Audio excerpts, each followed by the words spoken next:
시청자 여러분 안녕하십니까? BOA 모닝뉴스입니다. 첫 소식입니다. 미 재무부가 북한을 포함한 테러 지원국의 미국 내 자산 봉쇄 현황을 공개했습니다. 지난해 동결된 북한 자산은 모두 7,436만 달러로 나타났습니다. 박승혁 기자입니다. 미국 재무부 해외자산통제실이 최근 테러범 자산 연례 보고서를 공개하고 지난해 미국 내 북한 자산 총 7,436만 달러를 봉쇄했다고 공식 발표했습니다. 재무부는 미 국무부가 테러 지원국으로 지정한 국가들의 미국 내 자산 봉쇄 현황을 해마다 의회에 보고해야 합니다. 재무부가 봉쇄한 미국 내 북한 자산 7,436만 달러는 전년도에 6,340만 달러 대비 17.3% 증가한 것입니다. 액수로는 1,100만 달러가 증가한 것입니다. 그러나 이런 북한 자산 동결 규모가 충분하지 않다는 지적도 제기됐습니다. They're not going after the big fish like Glocom, Malaysia Korea Partners, or Shinhung Trading, or T Specialist, or OCN. They're really big money laundering operations for which there's more than sufficient evidence in the UN reporting. 스탠튼 변호사는 미 금융 체계를 이용해 북한 정권을 위해 대규모 돈 세탁에 연루된 이들의 자산을 동결하면 수억 달러에 이를 것이라고 주장했습니다. 재무부는 현재 제재 대상인 북한 개인과 기업의 모든 미국 자산이 봉쇄 대상이라고 밝혔습니다. 다만 이번 보고서에서는 개별적인 봉쇄 자산 소유자의 이름이나 동결 시기, 액수 등 세부적인 내용은 공개하지 않았습니다. 한편 재무부는 지난해 북한 외에도 이란 1억 741만 달러, 시리아 3,507만 달러 등 테러 지원국의 자산 총 2억 1,683만 달러를 봉쇄했다고 밝혔습니다. 북한은 지난 2008년 테러 지원국 명단에서 제외됐다가 지난해 11월 이란, 시리아, 수단과 함께 테러 지원국으로 다시 지정됐습니다. 미국은 북한이 해외 영토에서 발생한 암살에 연루되는 등 계속해서 테러 행위에 가담했다고 보고 있습니다. BOA 뉴스 박승혁입니다. 최근 북한의 미사일 발사와 관련한 트럼프 대통령과 관리들 간의 입장 차이에 대해 있을 수 있는 일이라면서도 대북 정책의 혼란을 야기한다는 비판이 나왔습니다. 트럼프 대통령의 대북 외교 지속을 위한 노력의 하나라며 북한이 응해야 한다는 지적도 있습니다. 안소영 기자입니다. 크리스토퍼 힐 전 국무부 동아시아 태평양 차관보는 BOA와의 인터뷰에서 행정부의 이견은 자연스러운 것이지만 일반적으로 이를 드러내지는 않았다고 말했습니다. 정책과 관련한 불필요한 혼동을 주기 때문이라는 겁니다. 그러면서 특히 백악관 국가안보보좌관이란 직책은 대통령을 전적으로 지지해야 하는 중요한 자리라고 설명했습니다. His job is to support the president and coordinate the U.S. government. I can understand if Bolton has a different point of view, but do not agree with the president. 힐 전 차관보는 또 최근 북한의 미사일 발사를 유엔 안보리 결의 위반으로 본다면서도 보좌진은 대통령과 의견을 일치시키는 것이 중요하다고 강조했습니다. 캐터린 스티븐스 전 주한미국 대사는 자신이 몸담았던 과거 행정부에서도 이견은 있었고 이를 내부적으로 조율해 결과를 도출하는 것은 너무나 당연한 일이었다고 말했습니다. 다만 지금 같은 이견 노출은 거의 없었다고 설명했습니다. If it's an internal discussion which allows you to think through a policy and arrive at a decision, that's natural and it can be very healthy. What's not good is when certain members of the administration are undercutting the efforts of the president. 또 대통령과 행정부 관리들 간 입장 차이는 미국인은 물론 한국에도 혼돈을 줄 수 있다고 지적했습니다. 그러면서 트럼프 대통령의 최근 발언은 대북 외교를 지속하기 위한 노력의 하나로 해석한다며 북한은 반드시 이에 응답해야 한다고 강조했습니다. I would hope that they would respond to what Mr. Trump is saying and the way he's trying to underplay it by coming back to have a discussion, including at the so-called working level. 스티븐스 전 대사는 이어 북한이 최근처럼 관심을 끌려는 또 다른 행동에 나선다면 긴장이 증폭되고 상황은 더 어려워질 것이라고 지적했습니다. BOA 뉴스 안소영입니다. 미국과 중국 사이에 무역 갈등이 고조되고 있지만 북한 문제 해결에 큰 걸림돌이 되지는 않을 것이라는 전망이 나왔습니다.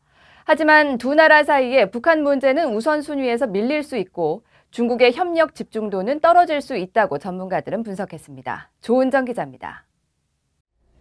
미중 무역 갈등 속에 중국이 북한 카드로 미국을 자극하지는 않을 것으로 미국 전문가들이 내다봤습니다.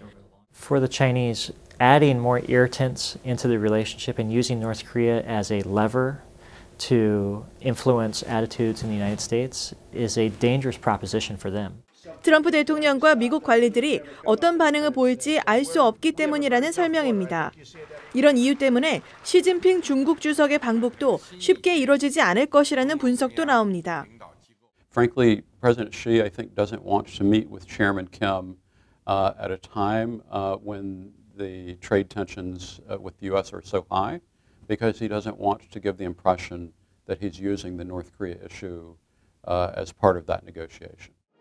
두 전문가는 다만 북한 문제 협력 과정에서 중국의 집중도는 떨어질 것으로 내다봤습니다. 미국과 중국이 현재 양자 관계에서 무역에 주안점을 두고 있는 만큼 북한 문제는 우선순위에서 밀려날 수밖에 없다는 지적입니다. 미중 무역 분쟁 고조 속에 중국의 약간의 태도 변화는 예상되고 있습니다.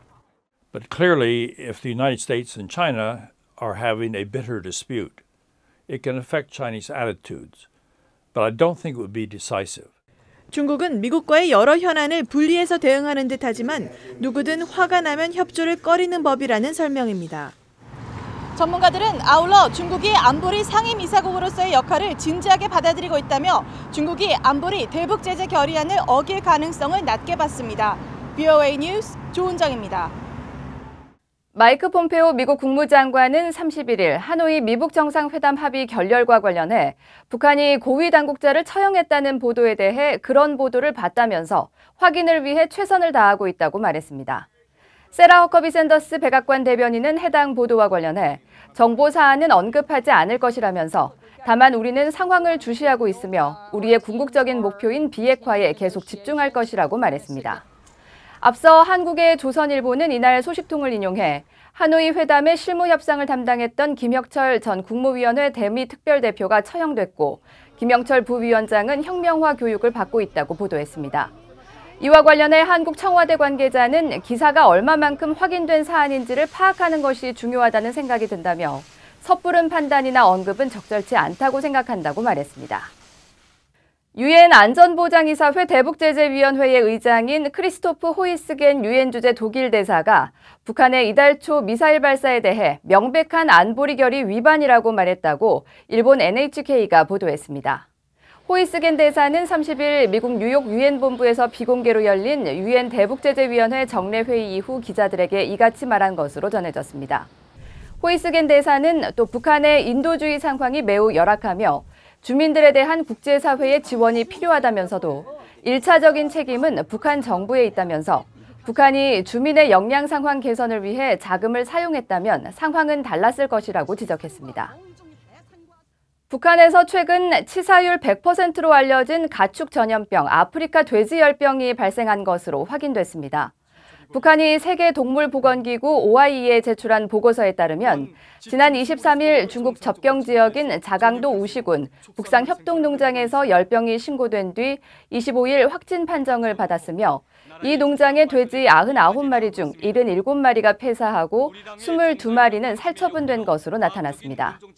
한국 정부는 31일 북한 당국이 아프리카 돼지열병 발병 사실을 세계동물보건기구에 공식 보고했다면서 남쪽으로 확산되는 것을 막기 위한 비상방역체제를 가동했으며 북한 측에는 확산 방지를 위한 협력 의사를 전했다고 밝혔습니다.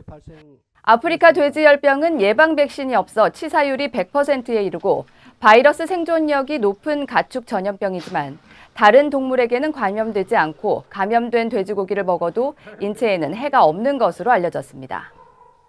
한반도의 완전한 비핵화로 이어질 토대를 마련하기 위해서는 북한이 핵실험 중단뿐만 아니라 법률적인 구속력을 가진 국제적 합의에 가입하는 것이 중요하다고 포괄적 핵실험 금지 조약기구의 라시나 제르보 사무총장이 말했습니다.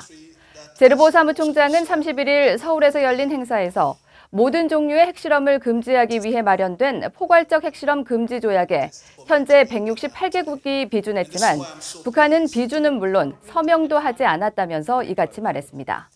그러면서 이제 북한은 다음 단계로 포괄적 핵실험 금지 조약 가입에 대한 대화를 고려해야 한다고 덧붙였습니다. 제르보 사무총장은 또 비핵화 개념에 대한 정의 문제가 협상 진전을 가로막는 주요 요인이라면서 한국이 비핵화의 개념을 둘러싼 북한과 국제사회 간의 거리를 좁히는 역할을 해야 한다고 말했습니다. 이상으로 VOA 모닝뉴스를 마칩니다. 시청해주신 여러분 고맙습니다.